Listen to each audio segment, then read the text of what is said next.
Gemeente, goeiemôre. Vanmôre kan ons net luister na die reën en die wonderlike water wat daar buite loop en ons kan net eintlik net dit inneem want ons het so lank gewag vir hierdie reën en hier kom gee die Here dit vir ons. So ek hoop julle is saam met my ook opgewonde oor hierdie wonderlike dag waar die Here so lekker is. So nag toe ook wakker word, dan hoor ek hoe reën dit. So mense is diep dankbaar. So baie welkom vanoggend. Dit is die begin van die nuwe kwartaal, so ons kinders gaan sommer net na die tyd almal agterbly, maar die graad 1, 2 en 3tjies gaan bietjie na hulle klasie toe gaan vanoggend na die kindertyd en die res bly dan net vanoggend net agter na die tyd. So, maar nogmaals welkom aan elkeen van julle. Vriende, daar's net so 'n paar reëlingkies wat ek gou wil deurgee. Die eerste ene is hierdie eerskomende Saterdag. Dis nou Saterdag wat nou kom, die 18de April, DV. Wil ons sommer so 'n bietjie 'n braai hou hier by die gemeente, by die kerk. Hier's baie nuwe intrekkers en nuwe mense by ons en dis mos altyd lekker om 'n vuur aan te steek en saam te kuier en dan leer ken jy mos nou mense bietjie beter. So eerskomende Saterdag aand 5uur. Gaan ons sommer lekker saam braai hier by die kerk. Jy bring jou eie drink, die kerk kan ongelukkig nie jou drinkgoed en jou vleis sponsorie, maar ons kan dan kole en 'n rooster sponsor en eetgerei. So, maar kom, kyk hoe lyk julle dag en julle program, kom kuier lekker saam en laat ons sommer net so mekaar lekker informeel bietjie mekaar leer ken. So eerskomende Saterdag is nou dit asseblief. So neem ons sal weer in die week weer 'n herinnering van dit uitstuur asseblief. Dan die kerkkantoor is oop van laasweek af weer. As daar vanoggend, Karen, ek het nie met jou gereël lees dit alright na die tyd. As daar van u is wat by die kerkkantoor iets wil weet of wil hoor, u is baie welkom. Die kerkkantoor gaan vanoggend oop wees. Dis ons reëling altyd so in die begin van die kwartaal is die kerkkantoor op 'n Sondag na erediens oop. Vriende, baie dankie. Die kinders is na hulle plekkie toe en almal sit so. Nou het ons 'n voorreg om stil te raak voor die Here. Maar voor ons vanoggend nou stil raak, wil ek nou net gou net iets met julle deel. Ons het nou tydens die Paasnaweek dit al gesê en baie mense weet dit nou al. Hulle het so 2 weke terug by my met 'n sonar en 'n scan 'n gewas op my linkernier ontdek. So ek moet alweer bietjie gesny word. So ek het nou agtergekom as 'n ou so oor 50 geraak nee, dan werk jy vir die mediese, vir die dokters en die hospitale. Nee, ons is dankbaar dat hulle dit opgetel het en die 12de Mei is die datum op my dierbare vrou se verjaarsdag. Wat 'n verjaarsdag gee ek nou vir haar? Dan word die operasie in George gedoen. En en ek wil vir julle dankie sê. Dankie vir julle ondersteuning, dankie vir julle gebede. Dit was regtig vir my 'n groot skok toe ek daar by die dokter sit en hy sê vir my nou dit en hy wys daar op die scan. En ek vra dadelik van dokter, maar hoe groot operasie is dit? So sê hy nee wat, as jy 'n hartoperasie oorleef het, is hierdie ligte musiek, soos hy sal sê. Maar nog steeds, dit is 'n operasie en ek moet ingaan en hulle moet dit verwyder. So ek wil vir julle net dankie sê vir die ondersteuning. Ek wil regtig vir julle vra dat julle vir my sal bid en vir my en Dyna dat 'n ou rustig sal raak, want dit is 'n lang tyd, dit is nou basies nog 'n maand wat 'n ou moet wag. Ek het geen simptome nie, ek het nie pyn nie, ek het nie ongemak nie, maar 'n mens se kop hardloop mos nou maar met jou weg, weet en jy dink aan 'n klomp goed en alles. Maar dankie vir julle gebede en ook ondersteuning in hierdie tyd. Alles gaan aan soos normaal by die gemeente. Ons sal met die kerkraad praat en ek sal met julle kommunikeer hoe lyk die goed na die 12de. Maar ja, tot en met daai tyd is ek nie met siek verlof nie. Ek is aan diens, ek werk, want ek kan werk en ek is dankbaar dat ek dit so kan doen. So kom ons raak stil vanoggend. Ons dink aan ander mense in ons gemeente wat ook siek is, wat deur operasies gaan, wat onder behandeling staan. Kom ons raak stil vanoggend en dan bid ons vir hulle.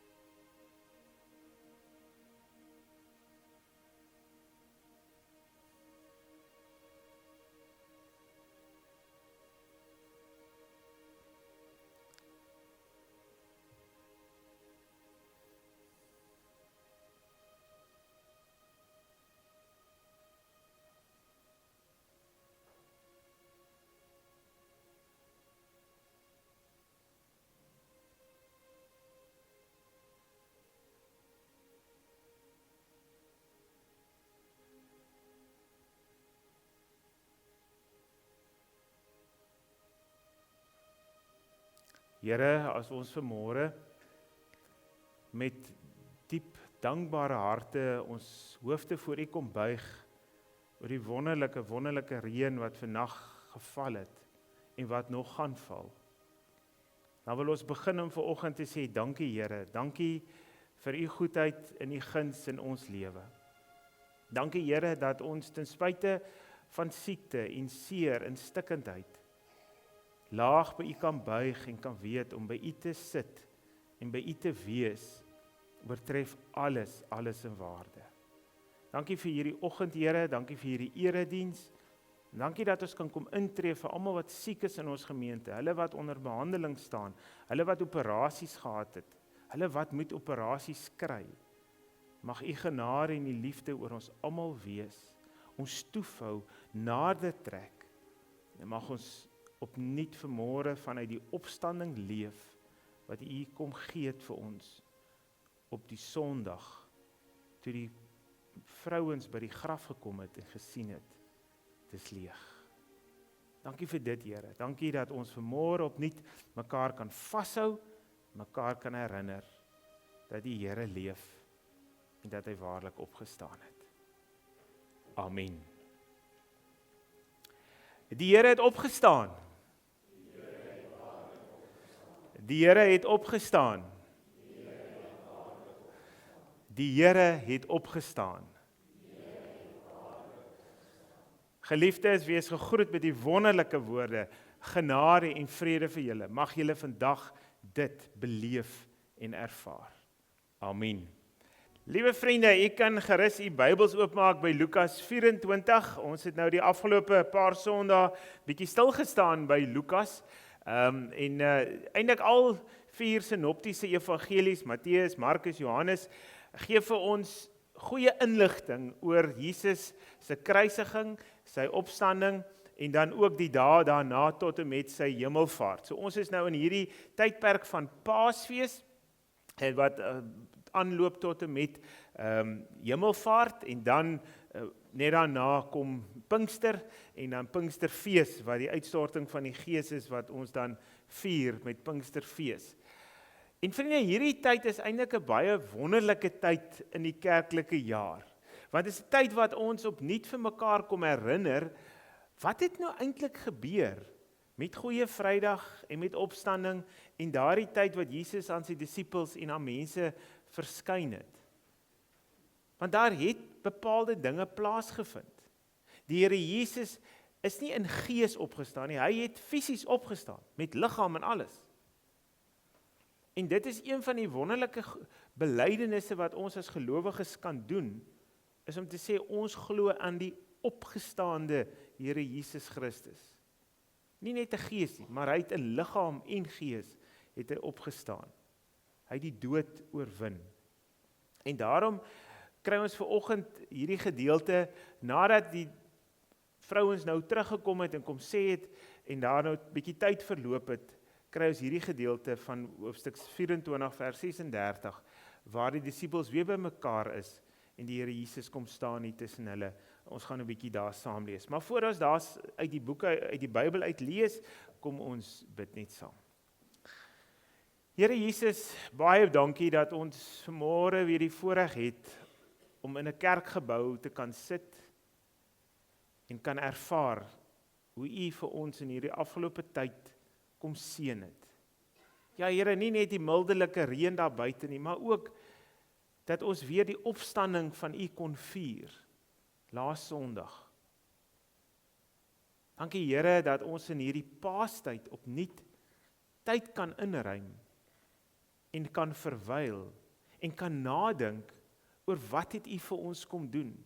Wat beteken dit as ons as gelowiges in 2026 bely dat U opgestaan het en dat U lewe? Here, baie dankie vir hierdie voorreg wat ons het om U woord te kan lees, dit te kan bestudeer, en meer nog Here, om hierdie woord met ander te deel, vir ander te vertel, wat doen U in ons lewe? Here, seën U woord vanoggend opnuut aan ons harte. Help ons om te verstaan wat U vanoggend vir ons wil sê. Dit bid ons in Jesus naam. Amen. Vriende, ons lees saam daar vanaf vers 36. Nou moet jy weet, hierdie disippels is hier by mekaar, en dan sê hulle, terwyl hulle nog oor hierdie dinge praat, staan Jesus self met eens daar tussen hulle, en sê vir hulle, vrede vir julle. Hulle het geweldig geskrik, en het bang geword, en het gedink, hulle sien 'n gees. Hy sê toe vir hulle, waarom is julle so verskrik? En waarom kom daar twyfel in julle harte? Kyk na my hande en my voete. Dit is tog ek, self. Voel aan my en kyk. 'n Gees het tog nie vleis en been soos julle sien nie, dat ek het nie. Terwyl hy dit sê, wys hy vir hulle sy hande en voete. Toe hulle van die blydskap en verwondering nog nie kon glo nie, sê hy vir hulle, het julle nie iets om te eet nie? Hulle gee hom 'n stuk gebakte vis.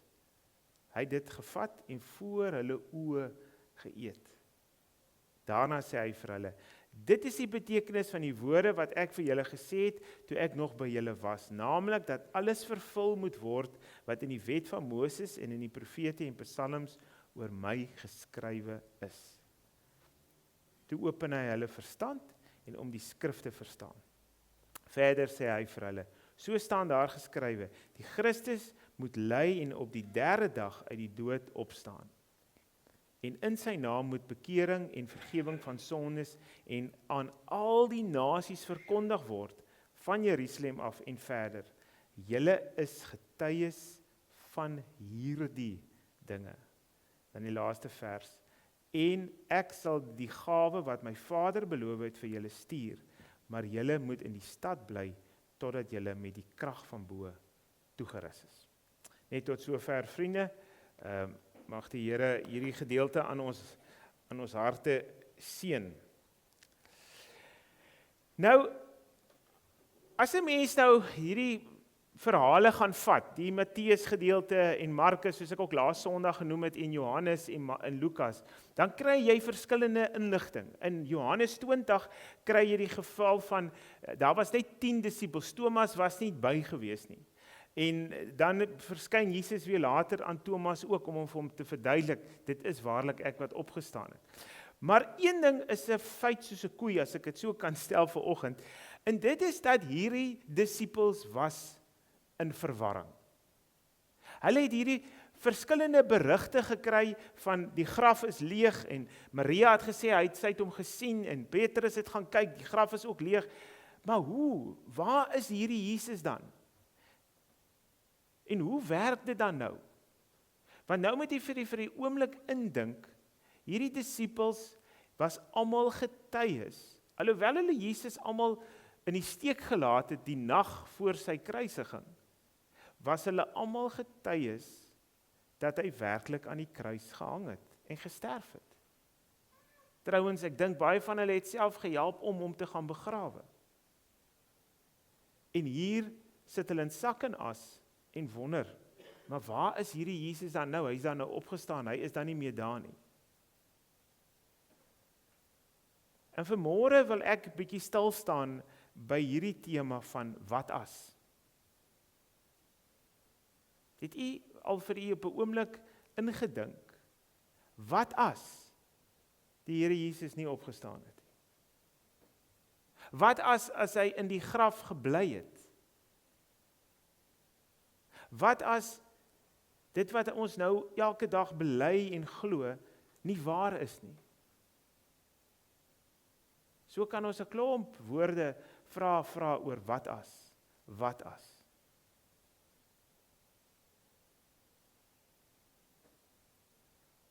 Want jy sien, vriende, ons Christelike geloof, wat ek en jy in hierdie gemeente bely, of dit nou sing, of dit hardop sê, die geloofsbelydenis, of dit teenoor mekaar bely, se basis lê by wat hierdie naweek, daai Paasnaweek gebeur het.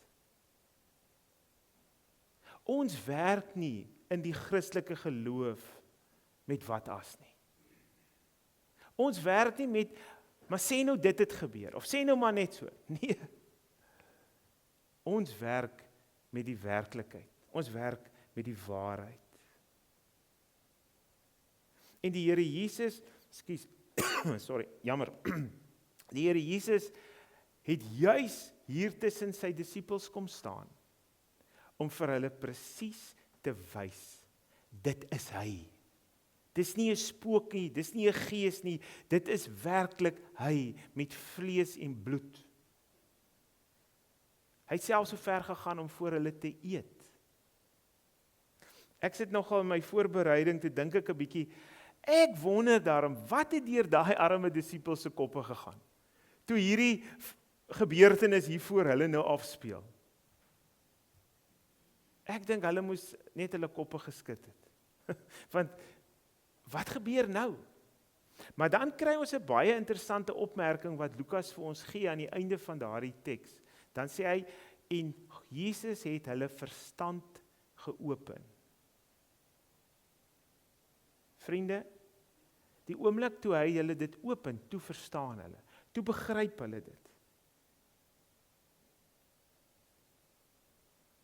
Daarom kan ek en jy vanmôre miskien dalk die vragie vra van wat as, maar saam met dit kry ons die antwoord, dit is. Dit is die Here Jesus wat waarlik opgestaan het. Dit is die Here Jesus wat aan sy disippels kom verskyn het, sodat die woord verkondig kan word. Sodat daar uitgegaan kan word en dat ek en jy vandag hier kan sit. Want as daai disippels nie geantwoord het op die roeping nie, was ons nie vandag hier nie. Was daar nie 'n kerk soos ons dit ken nie.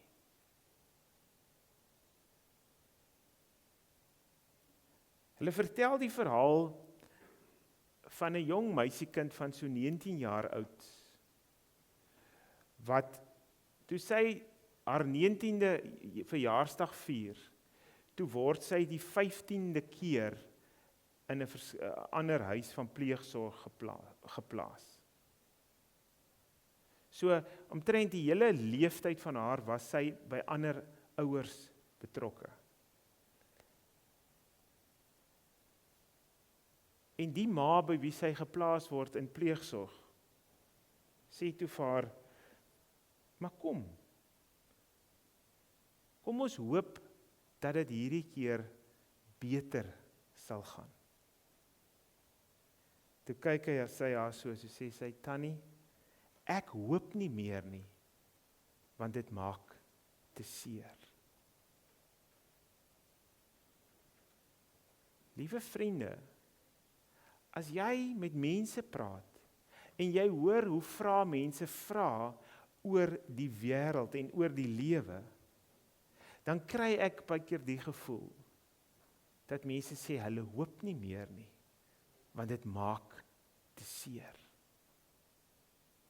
Jy hoop, dit gaan beter gaan. Jy hoop, daar kom uitkoms vir jou gesondheid. Jy hoop, dat jou verhouding sal verbeter.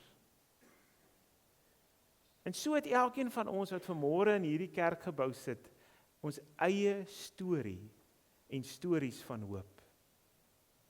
Party se hoop is lewendig en dit werk en dit funksioneer, maar party se hoop is seer. En daar's 'n worsteling hier binne in jou.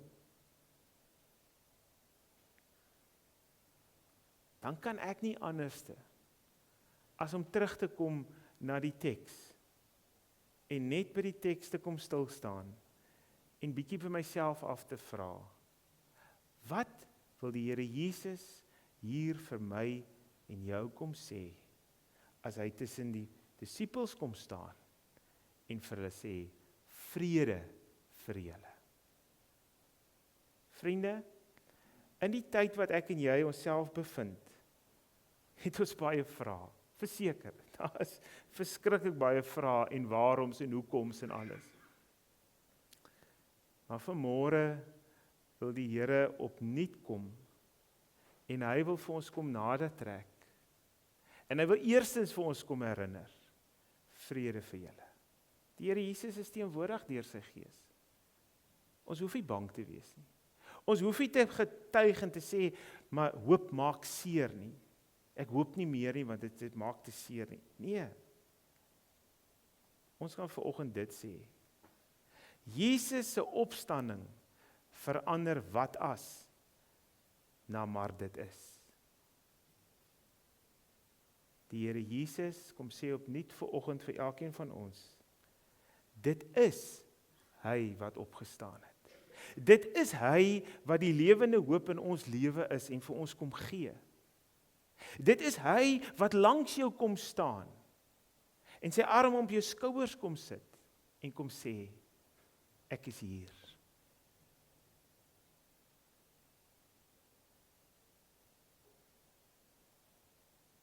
Toe ek die nuus 2 weke terug in die dokter se spreekkamer hoor oor die gewas op my nier, was ek totaal en al in 'n flatspin. Ek weet nie wat in my kop aangegaan het nie. Maar al wat ek net kon onthou en waaraan ek kon vashou, is dat die Here my vashou. Ja, ek kry my oomblikke, dan voel dit of my keel so bietjie wil toetrek, want dis onsekerheid. Maar dan kom die Here, en dan kom maak hy mens rustig. Ek sê mos altyd, haal net asem. En dit is wat hy vanoggend met sy disippels ook vir ons wil kom gee. Wanneer ons keel wil toetrek, wanneer ons voel die hoop maak te seer, wil hy kom sê, dit is ek wat hier is. Dit is ek wat jou by jou hand vat en vir jou lei.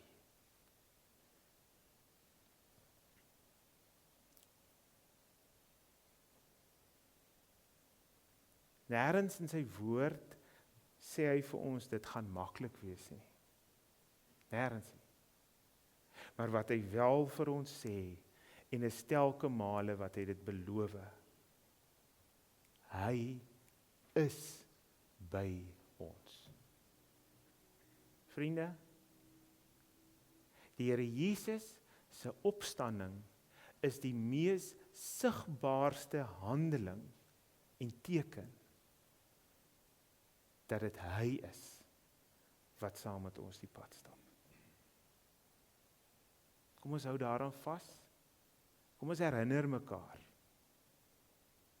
Dit is hy. Amen.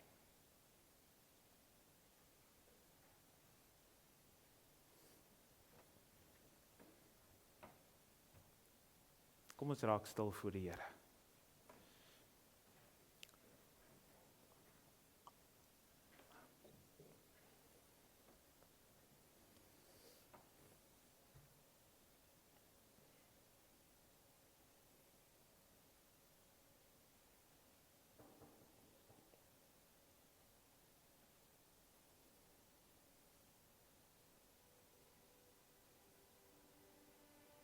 Here, dit maal soms hier binne in ons, en ons vrae is baie meer as ons antwoorde. Maar dankie dat U vir ons vanoggend opnuut kom rustig maak het, en opnuut vir ons kom herinner het, dat U by ons is, en dat ons kan vashou aan U opstanding. Amen.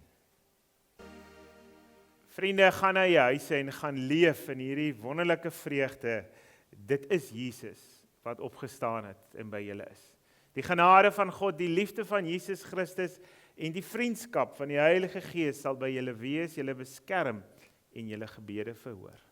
Amen.